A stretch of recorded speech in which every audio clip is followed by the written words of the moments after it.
Eu gostaria, nesta oportunidade, de vos trazer uma palavra a respeito de algo que alguém me perguntou esta semana.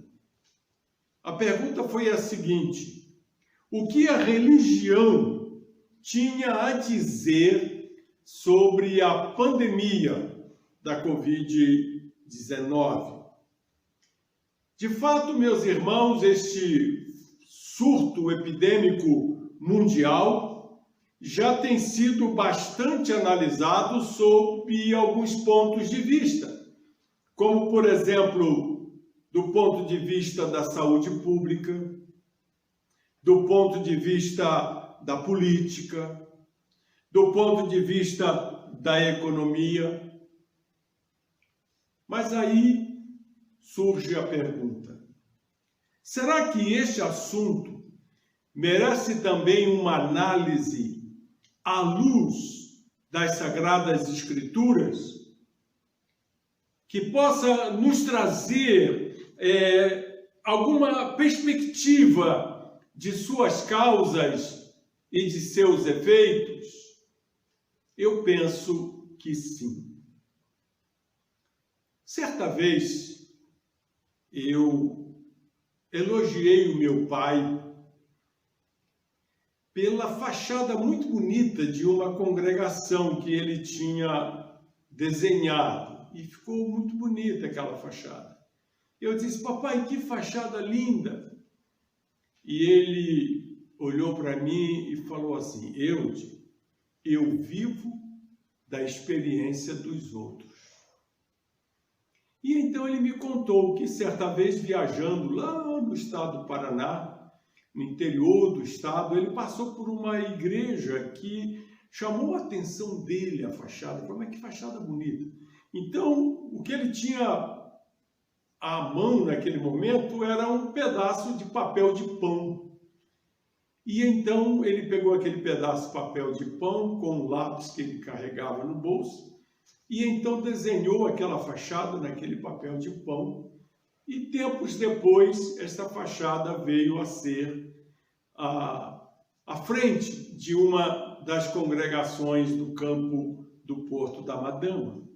Eu aprendi essa lição com meu pai: viver da experiência dos outros. A respeito do assunto desta noite, o que a Bíblia tem a dizer a respeito do coronavírus, eu estou aprendendo com um grande amigo, um amigo de mais de 30 anos, que é o pastor Luiz Reis. O pastor Luiz Reis é um pastor de Portugal, da Assembleia de Deus Portuguesa, um grande líder na Europa, um grande pregador. E ele publicou um texto muito interessante a respeito desta análise desta pandemia à luz das Sagradas Escrituras. E eu peguei uma carona no texto dele para vos trazer a mensagem desta noite. Evidentemente que a gente sempre muda alguma coisa, modifica alguma coisa, mas a estrutura desta mensagem é do pastor Luiz Reis, que com prazer eu reconheço o seu valor e o seu brilhantismo nesta noite. Meus irmãos, sem ter a pretensão de fazer uma análise profunda, eu gostaria de assinalar algumas considerações que acho pertinentes a respeito desta pandemia à luz das Escrituras. Quanto às causas desta pandemia, eu não ouso afirmar, porque não tenho qualquer base segura para isso, que esta pandemia se trata de um castigo divino. Não posso afirmar isso. Contudo, eu não tenho nenhum receio em dizer que, como em qualquer outra circunstância, o que está se passando no mundo só veio acontecer porque Deus, na sua onisciência e na sua soberania, permitiu que assim fosse. Afinal, nada foge a seu controle, nem circunstância alguma apanha Deus de surpresa. Mesmo não se tratando daquilo que em teologia se chama de vontade soberana ou decretiva de Deus, posso afirmar seguramente que esta pandemia é fruto da vontade permissiva de Deus. Por outro lado, na medida em que Deus não tem imprevistos, mas o que Deus tem são propósitos, se Ele o permitiu, como acredito, de certeza, Ele permitiu com propósitos bem definidos. Quais são esses propósitos divinos? Em primeiro lugar, o primeiro propósito de Deus nesta pandemia é para a salvação de muitas pessoas. Acredito que nesse tempo, muitos irão ter oportunidade de experimentar a salvação de Cristo. É em momentos de crise, momentos de aflição, como os que estamos vivendo, que muitas pessoas deixam cair por terra o seu orgulho, a sua autossuficiência, a sua incredulidade e reconhecem a sua condição de pecadores. Voltam-se para Deus, pedem perdão pelos seus pecados e aceitam Jesus Cristo como seu Salvador pessoal. Muitas pessoas reconhecem ter encontrado a salvação em Cristo como resultado de circunstâncias de grande aflição, quando vieram a perder tudo ou quase tudo. É provável que alguns de nós que participamos deste culto de ceia do Senhor tenha conhecido a Cristo como Salvador em circunstâncias assim. Como disse o salmista no Salmo 119, versículos 67 e 71, a palavra de Deus diz assim: antes de ser castigado, eu andava desviado, mas agora obedeço a tua palavra. Foi bom para mim ter sido castigado para que aprendesse os teus decretos. Portanto, em primeiro lugar, um dos propósitos de Deus nesta pandemia é para a salvação de muitas pessoas. Em segundo lugar, é no contexto das tribulações que os crentes aprendem lições muito valiosas. E estas lições refletem tanto na vida presente quanto na vida futura.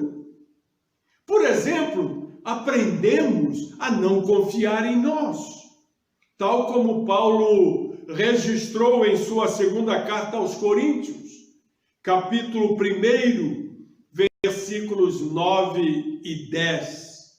Paulo disse: já tínhamos sobre nós a sentença de morte, para que não confiássemos em nós mesmos, mas Deus que ressuscita os mortos. Ele nos livrou e continuará nos livrando de tal perigo de morte. Nele temos colocado a nossa esperança de que a livrarmos.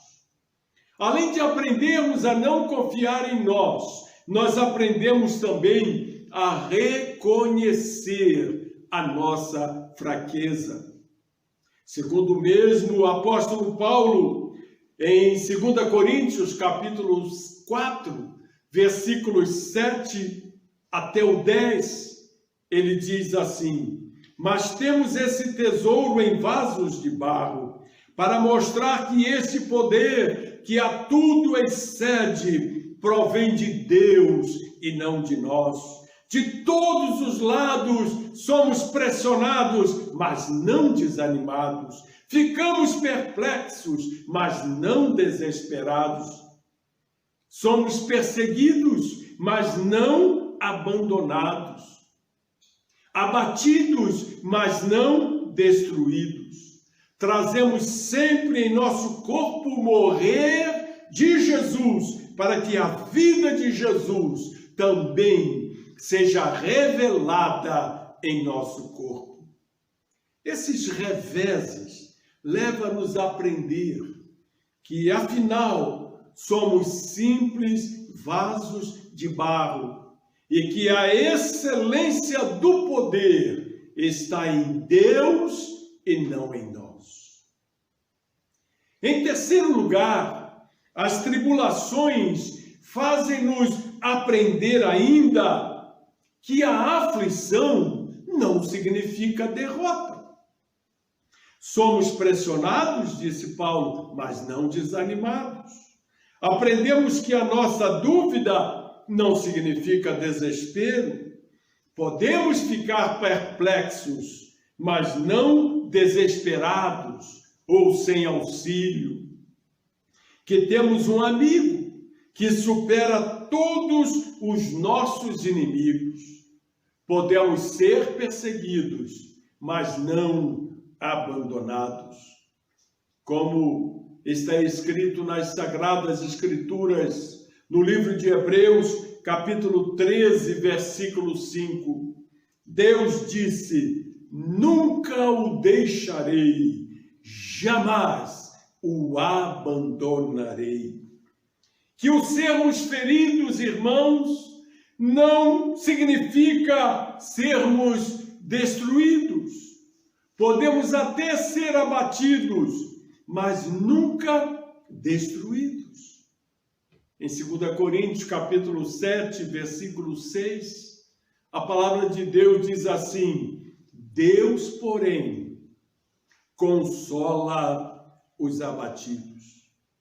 Em quarto lugar, nós aprendemos a depender da graça de Deus e não da nossa própria capacidade. Tal como Paulo escreveu em 2 Coríntios, capítulo 12, versículos 9 e 10. Paulo diz assim: mas ele, Deus, me disse: minha graça é suficiente para você, pois o meu poder se aperfeiçoa na fraqueza. Portanto, eu me gloriarei ainda mais alegremente em minhas fraquezas, para que o poder de Cristo repouse em mim. Por isso, por amor de Cristo, regozijo-me nas fraquezas, nos insultos, nas necessidades, nas perseguições, nas angústias, pois quando sou fraco, é que sou forte. Meus amados irmãos, queridas irmãs, as tribulações levam-nos a aprender que quando perdemos toda a nossa força, não nos falta a força de Cristo em nós. Quanto maior é a nossa fraqueza, maior é a dimensão do poder de Deus em nós. No início desta pandemia, eu fui tomado por um sentimento de que morreria no primeiro contato que tivesse com o coronavírus. Perdi completamente a expectativa de que poderia viver mais alguns anos. Mas certa manhã, ao fazer minha leitura da Bíblia, deparei-me com o versículo de 1 Tessalonicenses, capítulo 5, versículo 10, que diz assim: em qualquer situação, acordados com os vivos ou dormindo com os mortos, estamos vivos com Ele, Jesus. Olha que coisa linda. Vou ler mais uma vez para vocês. em qualquer situação, acordados com os vivos ou dormindo com os mortos, estamos vivos com Ele, Jesus. Eu li esse versículo umas 10 vezes e então eu fui tomado por uma paz interior que acalmou meu coração até agora. Em qualquer situação da nossa vida, estamos sempre vivos com Jesus. Aleluia! Louvado seja o nome do nosso Deus. Que neste culto maravilhoso de ceia, todos nós possamos ser edificados com a bendita palavra de Deus, que humildemente vos apresentei nesta oportunidade. Deus abençoe a todos, em nome de Jesus. Amém.